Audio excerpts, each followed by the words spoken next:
తపన ఎందుకు, నాది నాది నాదని బాధనెందుకు, క్షణికమైన బ్రతుకుపైన తపన ఎందుకు, నాది నాది నాదని బాధనెందుకు. ఏది నీది కాదుగా నిఖిలమందునా, ఏది నీది కాదుగా నిఖిలమందునా, నీ బ్రతుకు ఎప్పుడు ముగియునో నీకు తెలియునో. క్షణికమైన బ్రతుకు పైన తపన ఎందుకు, నాది నాది నాదని బాధనెందుకు, వేదనెందుకు. దేవునికి స్తోత్రం. ప్రియమైనటువంటి ప్రవచన ఛానల్ ప్రేక్షకులందరికీ మరొకసారి ప్రభువైన యేసుక్రీస్తు వారి శ్రేష్టమైన నామములో శుభాభివందనాలు చెల్లించుకుంటున్నాను. మరొకసారి మీ గృహాల్లోకి నన్ను రానిచ్చినందుకు మీకు వందనాలు చెల్లిస్తున్నాను, దేవునికి వందనాలు చెల్లిస్తున్నాను. మరి క్రైస్తవ కుటుంబంలో యజమాని యొక్క పాత్ర అనే అంశం రెండవ ప్రసంగంలోకి మనం వచ్చాం. మరి మొదటి ప్రసంగంలో క్రైస్తవ కుటుంబంలో యజమాని తప్పనిసరిగా మారు మనసు పొంది ఉండాలి అని ధ్యానించుకున్నాం.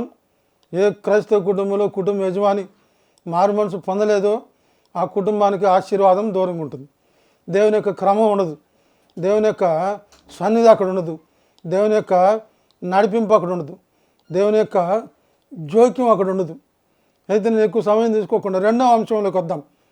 అది కూడా ప్రతి క్రైస్తవ కుటుంబంలో కూడా కుటుంబ యజమాని యొక్క పాత్ర, the role of the head of the Christian family. తల బాగుంటేనే కదా ఒళ్ళంతా బాగుండేది.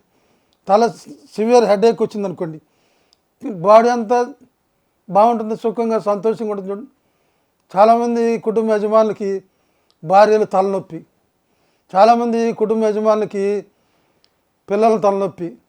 ఏమండి మీ పిల్లలు ఏమండి అని భార్య గురించిన సాక్ష్యం, మరి తన వ్యక్తిగత సాక్ష్యం, వచ్చేటువంటి అపనిందలు, సమస్యలు, ఇరుగు పొరుగు వారి ద్వారా వచ్చే సమస్యలు, ఇవన్నీ కూడా మరి హెడ్కి తలనొప్పి అన్నమాట. ఏ హెడ్ అయితే మరి పెయిన్ తలనొప్పి ఉంటుందో బాడీ అనుకూలంగా ఉండదు కదా. So the family will not be favourable to the head of the person who is not the born again. ఆయన తిరిగి జన్మించిన వ్యక్తి అయితే ఆయన కుటుంబం అనుకూలంగా ఉండదు, ఆ కుటుంబం ఆశీర్వాదకరంగా ఉండదు. కనుక తప్పనిసరిగా మారుమనసు పొంది తీరాలి. ఎందుకు పొందాలంటే he has an assurance that he will go to the Kingdom of haven. దేవుని రాజ్యానికి తప్పకుండా వెళ్తాడు ఎప్పుడైనా ఈ లోకాన్ని విడిచిపెట్టి వెళ్ళినప్పుడు. అలా విడిచిపెట్టలేకపోతే కుటుంబ యజమాని నరకానికి పోతాడు. అగ్నిగుండం అవుతుంది, అగ్ని ఆరదు, పురుగు చదువుతుంది. కుటుంబ యజమాని నరకానికి పోయేవాడుగా ఉన్నట్టయితే ఆ కుటుంబానికి ఆశీర్వాదం అంటారా చెప్పండి. ఈ విషయాలు ముందు ముందు ఇంకా ఎక్కువ పంచుకుందాం. ఈరోజు నేను ప్రసంగంలో పంచుకునేటువంటి విషయాన్ని పంచుకోమని చిన్న ప్రార్థన చేసుకుందాం. పరిశుద్ధుడైన దేవా, గత కాలంలో పోయిన సందేశంలో పంచుకున్న అంశాలన్నింటినీ ఆశీర్వదించండి. ఈరోజు మరికొన్ని విషయాలు మనం ధ్యానించుకుంటుండగా క్రైస్తవ కుటుంబంలో కుటుంబ యజమాని యొక్క పాత్ర, ఆయన యొక్క బాధ్యతలు గురించి రెండో అంశం మాట్లాడుకుంటుండగా నడిపింపు తెచ్చండి పరిశుద్ధాత్మదేవ.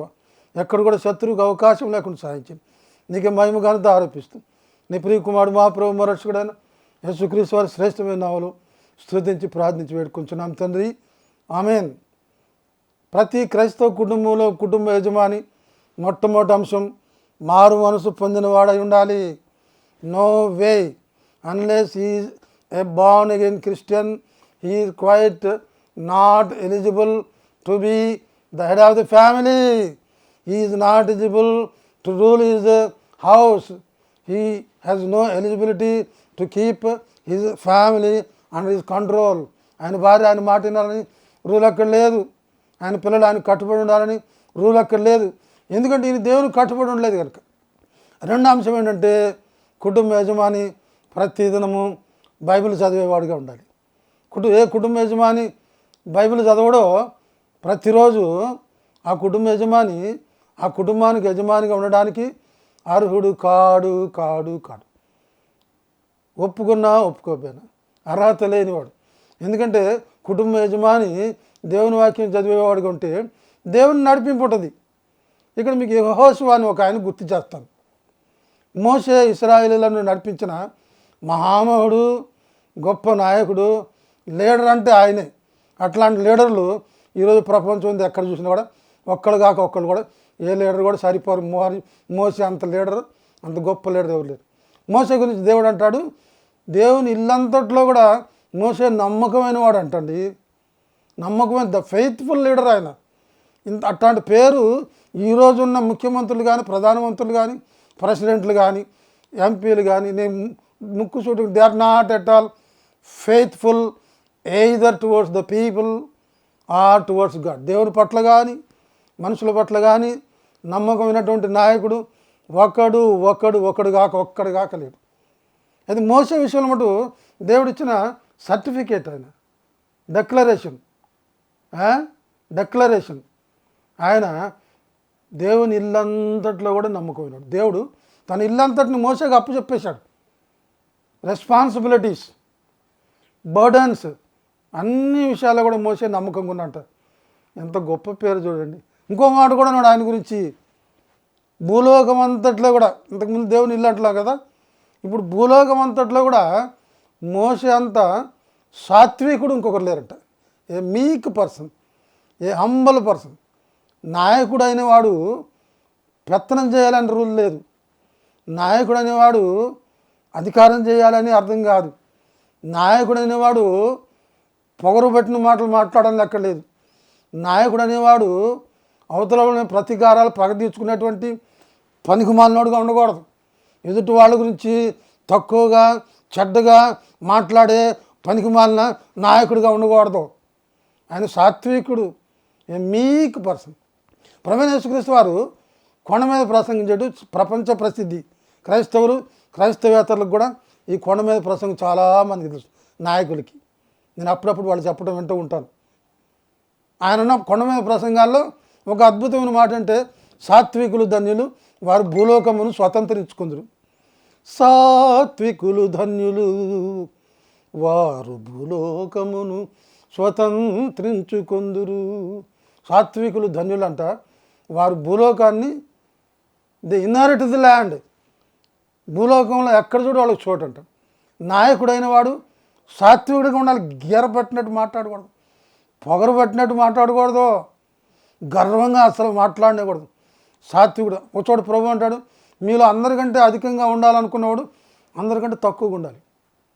ఒకసారి శిష్యులు అందరినీ కూర్చోబెట్టాడు ఆయన. అందరూ వరుసగా కూర్చున్నారు, ఏం చేస్తున్నాడు ఈయనని ఆయన అంక చూస్తున్నారు. ప్రభు అంక శిష్యులు ఆయన వేసుకుని అంగి తీసి పక్కన పెట్టేశాడు. శిష్యులు ఆశ్చర్యంగా చూస్తారు, ఏంటి మమ్మల్ని కూర్చోబెట్టి అంగి తీసి పక్కన పెట్టాడు. ఒక తుండుగడ్డ కట్టుకున్నాడు మొలకి, ఇంకో గుడ్డ తువ్వాలు గుడ్డ భుజం మీద వేసుకున్నాడు. ఒక బేసిన్లో నీళ్ళు తీసుకొచ్చాడు. ఒక్కొక్క శిష్యుడి దగ్గరికి వచ్చి ఆ శిష్యుడి కాళ్ళు ఆ నీళ్ళల్లో పెట్టి ఆ కాళ్ళు శుభ్రంగా కడిగి తుడిచాడు శుభ్రంగా. పేతురు అన్నాడు, ప్రభా ఇదే నువ్వు నా కాళ్ళు కడగటం ఏంటి? ప్రభు అన్నాడు, మాకు కరెక్టే, నువ్వు అన్నది ప్రభు, ఐఎమ్ ద లార్డ్. ఇంకా నన్నాడు రత్నకుమార్, నన్ను అడగని చెప్తా. Jesus Christ is the Lord of lords. ఈ భూమి మీద ఎంతమంది లార్డ్స్ ఉన్నారో వాళ్ళందరికీ లార్డ్ ఆయన, కింగ్ ఆఫ్ కింగ్స్. ఈ భూమి మీద ఎంతమంది కింగ్స్ ఉన్నారో వాళ్ళందరికీ కింగ్ ఆయన. ఇంకోటి చెప్పనా, ఈ భూమి మీద ఎన్ని న్యాయస్థానాలు ఉన్నాయో, సుప్రీంకోర్టులు మొదలుకొని హైకోర్టులు మొదలుకొని ఈ కోర్టులన్నింటిలో ఉన్న న్యాయాధిపతులందరికీ ఆయన న్యాయాధిపతి యేసు ప్రభు. సామాన్య మానవుడికి లాగా ఒక మానవుడైనటువంటి ఫిలాత్ అనే న్యాయాధిపతి ముందు నీ కొరకు నా కొరకు ఆయన తల వంచి నిలబడినట్టు ఆయన. నేను చెప్పొచ్చేది ఏంటంటే, సాత్వికులు ధన్యులు. మోసే చాలా సాత్వికుడు. మోసే అయిపోయిన తర్వాత అతని శిష్యుడైనటువంటి యెహోషువకి మోసే అప్పచెప్పాడు నాయకత్వాన్ని. నాయకత్వం అతనికి అప్పచెప్పగానే వెంటనే ఆయన కన్ఫ్యూజ్ అయిపోయాడు. ఒక్కసారి నాయకత్వ లక్షణాలు మరి ఆయనకు ఉన్నదే లేవని పరిస్థితి చేసుకోవాల్సి వచ్చింది. ఇంత భారం నా మీద పెట్టాడు. మోసే అలాంటి రిమార్కులు లేవు, ఆయన గురించి ఎవరు కూడా రిమార్కులు తీసుకురాలే దేవుడి దగ్గరికి, ఎట్లాంటి కంప్లైంట్లు లేవు. మరి నాకు ఎట్లాంటి కంప్లైంట్లు వస్తాయో, నన్ను గురించి ఏమనుకుంటారు అని అనుకుంటున్నప్పుడు దేవుడు యెహోషువకి 1వ అధ్యాయం 7వ వచనంలో ఒక మాట చెప్పాడు, నీవు ఈ ధర్మశాస్త్రాన్ని బోధింప తప్పిపోకూడదు. అంటే ఇతరులకు నువ్వు ఈ ధర్మశాస్త్రంలో ఉన్న వాటిని బోధించు అని చెప్తుంటాడు. నీవు నీ మార్గములన్నింటిలో కూడా వర్ధిల్లడానికి దివారాత్రులు దాన్ని ధ్యానించాలంట. నాయకత్వం కావాలంటే, నువ్వు చెప్పినట్టు నీ భార్య బిడ్డలు వినాలంటే, నీ కుటుంబం నీ యొక్క స్వాధీనంలో ఉండాలంటే, నీ కుటుంబం నీ ఆధీనం తప్పిపోకుండా ఉండాలంటే, కుటుంబ యజమాని ప్రతిరోజు దేవుని గ్రంథాన్ని చదవాలి. పొద్దున్న లేచిన తర్వాత నువ్వు దేవుని వాక్యాన్ని చదువుకొని కనీసం 1 గంట సేపు దేవుని వాక్యాన్ని ధ్యానించి దేవుని వాక్యంలో దేవుడు ఏం చెప్తున్నాడు, ఏం చేయమంటున్నాడు, ఏం చేయొద్దంటున్నాడు, ఎక్కడికి వెళ్ళమంటున్నాడు, ఎక్కడికి వెళ్ళొద్దంటున్నాడు, అన్ని విషయాలు అందులో ఉంటాయి. నువ్వు నిజంగా దేవుని మాట వినాలి, దేవుడు చెప్పినట్టు చేయాలి. నా కుటుంబం కోసం, నా భార్యబిడ్డల క్షేమం కోసం, నా సమస్యలను అధిగమించడానికి కోసం ప్రతిరోజు దేవుని వాక్యాన్ని చదవాలి. ఆయన చదవటం మాత్రం కాకుండా ఆయన ఇంట్లో ఉన్న వాళ్ళందరి చేత బైబిల్ చదివించాలి. అది మరొక ముఖ్యమైన బాధ్యత. భార్య చదవాలి, బిడ్డలు ఎంతమంది ఉంటే అందరి చేత చదివించాలి. ప్రతి ఒక్కళ్ళు బైబిల్ చదివే విధంగా వాళ్ళు మోటివేట్ చేయాలి. ఆ విషయంలో ఖండితంగా ఉండాలి. ఈరోజు నువ్వు బైబిల్ చదివావా, భార్యని బిడ్డల్ని కోపంగా కాకుండా, వాళ్ళు ఖండితంగా కాకుండా, వాళ్ళ మనసులు గాయపరిచే కాకుండా తన ద్వారా చూపించాలి. తన జీవిత విధానం ద్వారా బైబిల్ చదువుకుంటూ ఉంటే దేవుని దగ్గర నుంచి వచ్చేటువంటి ఆశీర్వాదాలు తన జీవితం ద్వారా చూపించాలి. ఇదిగో దేవుని బైబిల్ నేను చదువుతున్నా, దేవుని వాక్యం నేను ప్రతిరోజు చదువుతున్నా, దేవుడు నన్ను నడిపిస్తున్నాడు నా సమస్యల్లో, మరి నాకు వచ్చేటువంటి కష్టాల్లో, ప్రమాదాల్లో దేవుని వాక్యం నన్ను ఏ విధంగా కాపాడుతుంది. దేవుని వాక్యం అంటే దేవుడే. నేను 1985 సంవత్సరం ఆగస్టు 7వ తారీఖు నా పెళ్ళయింది. అక్కడ బ్రదర్ గారు తెనాల్లో రాజన్న అంటాం మేము, యెరూషలేం ప్రార్థన మందిరం. అక్కడ ప్రార్థనలో రాజన్న 127 దావీదు కీర్తన మాకు చెప్పారు. నా మ్యారేజ్కి ఆయన ఇచ్చిన మెసేజ్. ఇన్ని సంవత్సరాలు గడిచిపోయింది, ఇప్పటికీ ఆయన 7 అంశాలు అందులో చెప్పారు. ఒక అంశం కూడా మర్చిపోను నేను. ఆయన చెప్పిన మాట 127 దావీదు కీర్తనలో, యెహోవా ఇల్లు కట్టించని ఎడల దాని కట్టువారు ప్రయాస వ్యర్థమే, యెహోవా పట్టణమును కాపాడిన ఎడల దాని కావలి కాయవారు మేలుకొని ఉండి వ్యర్థమే. మీరు పెందలగడన లేచి చాలా రాత్రి అంతా పండుకొనొచ్చు, కష్టార్జితమైన ఆహారము తినుచుంటుంటే వ్యర్థమే, ఆయన ప్రియులు నిద్రించుతుండగా ఆయన వారికి ఇచ్చుచూ ఉన్నాడు అనేటువంటి వాక్యము రాజారావు అన్నయ్య నాకు చెప్పాడు. పెళ్లి కూతురు నా పక్కన కూర్చుంది, పెళ్లి కొడుకుని నేను పక్కన కూర్చున్నాను. వాక్యం అంతా చెప్పేశారు. పెళ్లి కొడుకు ప్రార్థన చేస్తాడని చెప్పారు. ఏమండి, పెళ్లి చేసుకొని వచ్చిన భర్తల్ని, పెళ్లి చేసుకోబోయే వాళ్ళని ముక్కుసూటు అడుగుతున్న గుండె మీద దమ్ము ధైర్యం ఏంటి చెప్పండి. పెళ్లి కొడుకా, నువ్వు ప్రార్థన చేసుకుని జీవితం మొదలు పెట్టావా? ఏ పెళ్లి కొడుకు ఈరోజు ప్రార్థన చేస్తున్నాడు, పాస్టర్ గారు వస్తున్నారు, ఏవో మురికి చోకులేసి ఆ వచ్చిన వాళ్ళని నవ్వించి రాని వాళ్ళని రప్పించి ఆ ఎల్ల మార్చి ఏదో ఆ ఏ కట్టేసి ఆ దండలేసి పెళ్లి కూతురికి ప్రేమ ఎక్కువ, పెళ్లి కొడుకు ప్రేమ ఎక్కువ, ఎవరు దండల ముందే వస్తే వాళ్ళు ప్రేమ ఎక్కువ అన్నట్టు ఈ సోది మాటలు, ఈ సోలు మాటలు చెప్పి పెళ్ళిని వెళ్ళొస్తున్నాను. పెళ్లి కొడుకు ప్రార్థన చేయని పెళ్లి చేసేటువంటి రిజిస్టార్ నేను అడుగుతున్నా, గుండె మీద చేసుకుని చెప్పు, ఎంతమంది పెళ్లి కొడుకుల చేత నువ్వు ప్రార్థన చేయించావు? నువ్వు చేసేటువంటి పెళ్లి కొడుకు మారుమనసు పొందిన వ్యక్తేనా? మారుమనసు పొందకుండా పెళ్లి చేసే హక్కు నీకు ఎవరిచ్చారు? దేవుడిచ్చాడా? పెళ్లి కూతురు మారుమనసు పొందకుండా ఆమె పెళ్లి చేసేటువంటి హక్కు నీకు ఎవరిచ్చారు? దేవుడిచ్చాడా? ఇద్దరు మారుమనసు పొందిన వాళ్ళు, బాప్తిజం తీసుకున్న వాళ్ళు అని కన్ఫామ్ చేసుకున్నావా? కన్ఫామ్ చేసుకున్న తర్వాత వాళ్ళని పెళ్లికి దించాలి. పాస్టర్ గారు, సంఘ కాపరి గారు పిల్లకి పెళ్లి కొడుకుని చూడమన్నప్పుడు నువ్వు చూడబోయే పెళ్లి కొడుకుని నువ్వు అడగాల్సిన మొట్టమొదటి మాట అదే. నువ్వు అది అడగట్లే. ఉద్యోగం ఏం చేస్తున్నాడు, జీతం ఎంత వస్తుంది, వెనక ఎంత ఉంది, ముందు ఎంత ఉంది, ఈ చొప్పదంటూ పనికిమాల ప్రశ్నలు కాదు. పెళ్లి కొడుకుని అడగాలి, నువ్వు మారుమనసు పొందావు, ఏ సంవత్సరం పొందావు, బాప్తిజం తీసుకున్నావా, ప్రార్థన చేయండి ఆయన అని ఆయన ఆత్మీయ జీవితాన్ని పరీక్ష చేసిన తర్వాత నేను పెళ్లి కొడుకుగా సరిపోతాను. నా విషయంలో అదే జరిగింది. నేను దేవుని మీద పూర్తిగా ఆధారపడి దేవుని వైపు చూసి నాకు భార్య కావాలని ఆయన ఇచ్చిందాక ఎదురు చూశాను. నేను మా తల్లిదండ్రులు నాకు పెళ్లి కావాలని భయపడేవాడిని అడగడానికి. నా పెళ్లి చేయండి అని అడగడానికి వాళ్ళ పిల్లల్ని చూసిందాక నేను అడగలే. ఈ లోపల ప్రార్థన చేస్తూ ఉండొచ్చా.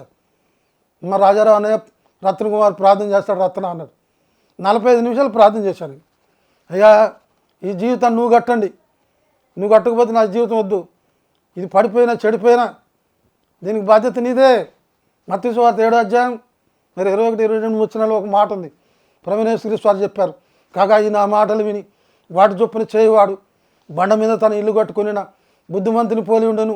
వాన గురిసెను, వరదలు వచ్చెను, గాలి విసిరి ఆ ఇంటి మీద కొట్టెను. ఆ ఇంటి పునాది బండ మీద వేయబడింది కనుక ఆ ఇల్లు పడిపోలేదు. కాగా ఈ నా మాటలు విని వాటి చొప్పున చేయని ప్రతివాడు ఇసుక మీద తన ఇల్లు కట్టుకునిన బుద్ధిహీనుని పోలి ఉండును. వాన గురిసెను, వరదలు వచ్చెను, గాలి విసిరి ఆ ఇంటి మీద కొట్టెను. ఆ ఇంటి పునాది ఇసుక మీద వేయబడింది కనుక అది కూలబడెను, దాని పాటు గొప్పది అంటున్నాడు. యేసయ్య అంటున్న మాటలు ఇవి. నా మాటలు విని వాడి చొప్పున చేయి పెళ్ళి కొడుక. అప్పుడు నీ ఇల్లు బండ మీద కట్టుకున్నటువంటి పటిష్టంగా మంచి పునాది కలిగి బలమైన పునాది ఉంటుంది. వర్షం వచ్చాను, గాలి విసిరి ఇంటి మీద కొట్టాను, వరదలు వచ్చాను. మొట్టమొదటి ఏమొచ్చిందంట, వర్షం కురిసిందంట. ఆ గోడలన్నీ నాని ఉంటాయి బాగా. తర్వాత వరదలు వచ్చినాయి అంట, పునాది కూడా లజ్జ అంటూ ఉంటుంది.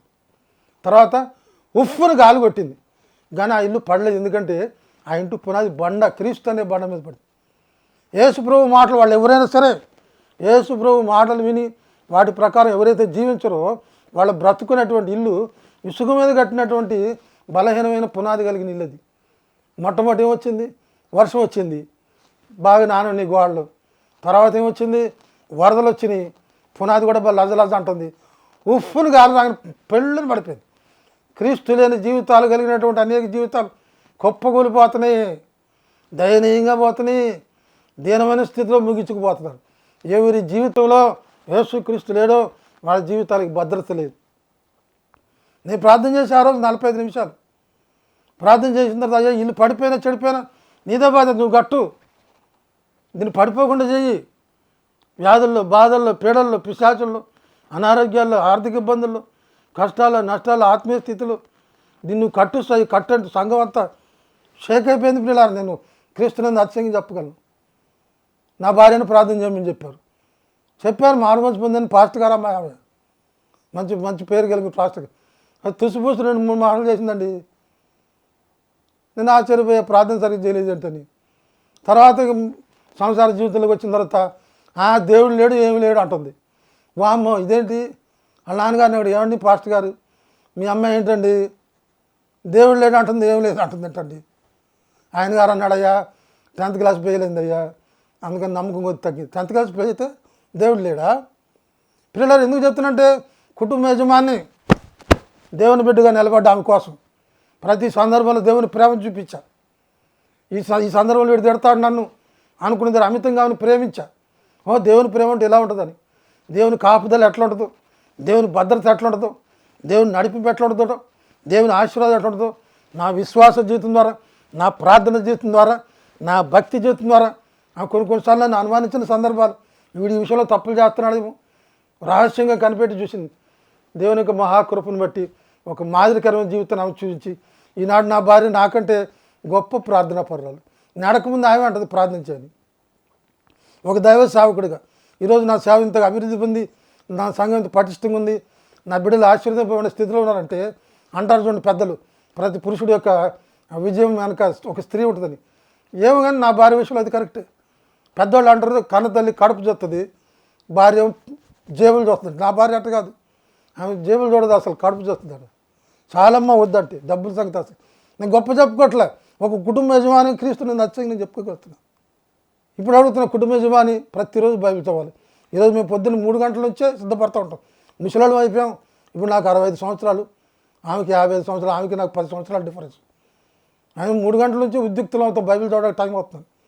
గంటన్నర సేపు ఆ సన్నిధిలో ఉండి దినమంతా దేవుని యొక్క కాపుదలని, దేవుని యొక్క ఉనికిని, దేవుని యొక్క ప్రమేయాన్ని మేము అనుభవించగలుగుతున్నాం. ఎన్నెన్ని ఉప్పెనలు, ఎన్నెన్ని కష్టాలు మాకు తెలుసు. ఆర్థిక ఇబ్బందులు తెనాల్లో మా గురించి అడగండి, మాస్టర్ గారు చాలా బాధలు పడ్డాడు. నీతిమంతుని కలుగు ఆపదలు అనేకములు, వాటన్నిటి నుండి యెహోవాను కాపాడుతాను. మరి నీ సంగతి ఏంటి?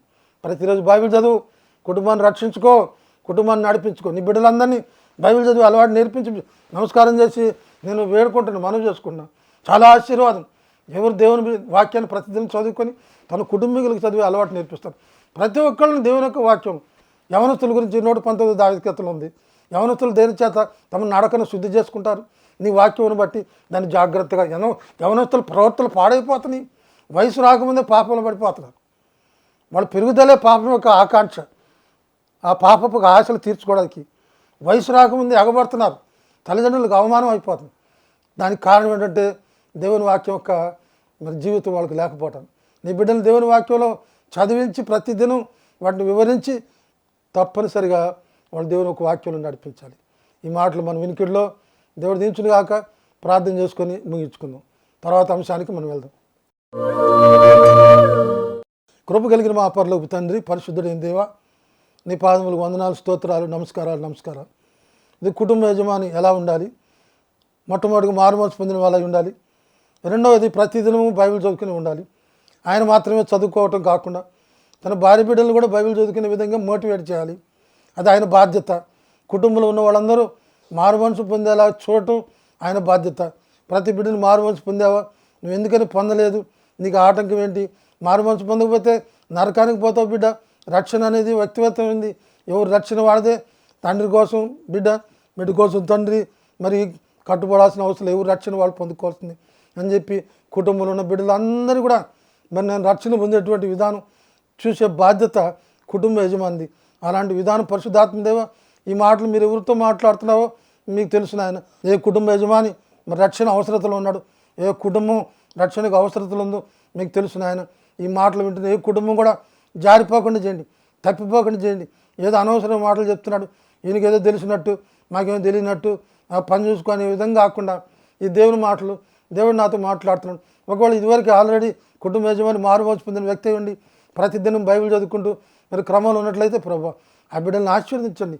నమ్మకమైన దేవుని సిగ్గుపరిచే దేవుడు కాదు, నువ్వు మాట ఇచ్చి నెరవేర్చే దేవుడు కనుక ఆ కుటుంబంలో ఉన్నటువంటి శోధనలు, వేదనలు, దాని అనారోగ్యాలు, అపనిందలు, వ్యాధులు, బాధలు, పీడలు, పిశాచులు, ఇరుగు పొరుగు వారి ద్వారా వచ్చే సమస్యలు, ఉద్యోగాల సమస్యలు, విద్యా సంస్థల సమస్యలు, వ్యాపారాల్లో సమస్యలు, నన్ను ప్రతి విధమైనటువంటి విషయాల్లో ప్రతి విధమైన సమస్యను దూరపరచండి. నమ్మకమైన దేవా నువ్వు సిగ్గుపరిచే దేవుడు కాదని నిరూపించుకోండి.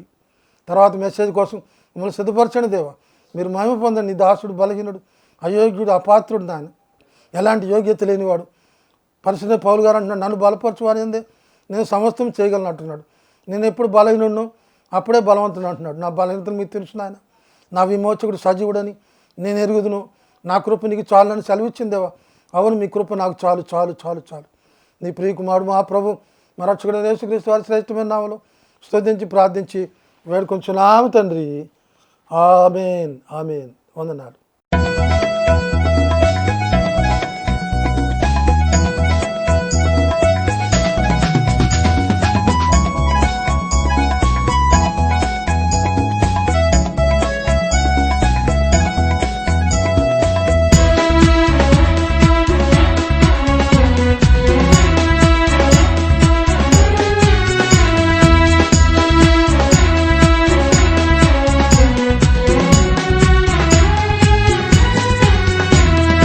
అనుదిన క్రైస్తవ జీవితమందున ఆదుకొనుము దేవా.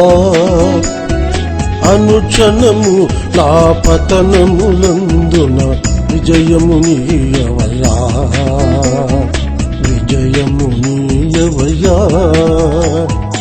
అనుదిన క్రైస్తవ జీవితమందున ఆదుకొనుము దేవా.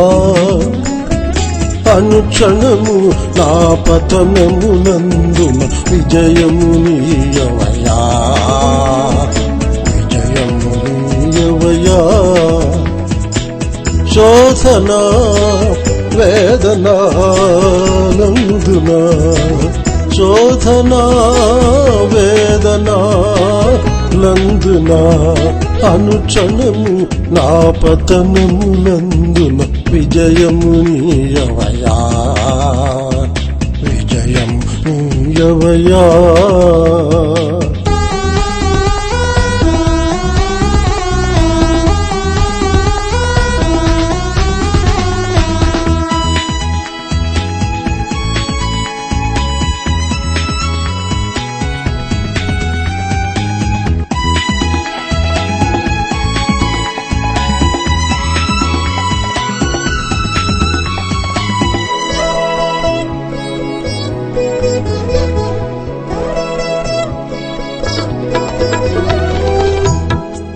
లోక సాగరాల నా జీవనావసాగా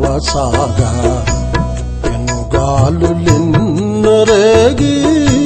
పీడింపగా నన్ను. ఈ లోక సాగరాల నా జీవనావసాగా పెనుగాలులెన్నరేగి పీడింపగా నన్ను. బ్రతుకే బాధగా ఇలలో మారగా, బ్రతుకే బాధగా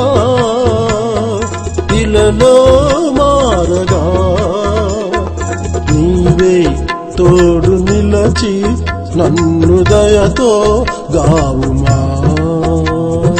నీవే తోడు నిలచి నన్ను దయతో గావుమా. శోధన వేదనాలందున శోధన వేదనాలందున అనుక్షణము నా పతనములందున విజయము నీయవయా, విజయము నీయవయా.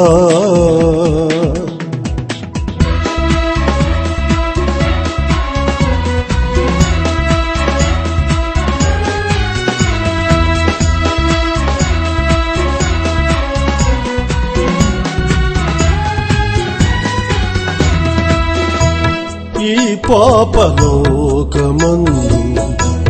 అపవాది స్నేహమందు క్షణకాల భోగమందు మరచెను నీదు చెలిమి. ఈ పాపలోకమందు అపవాది స్నేహమందు క్షణకాల భోగమందు మరచెను నీదు చెలిమి. దరినే కానక గురినే చేరక, దరినే కానక గురినే చేరక, మరలా శరణు కోరి నీదు పదములే చేరితి.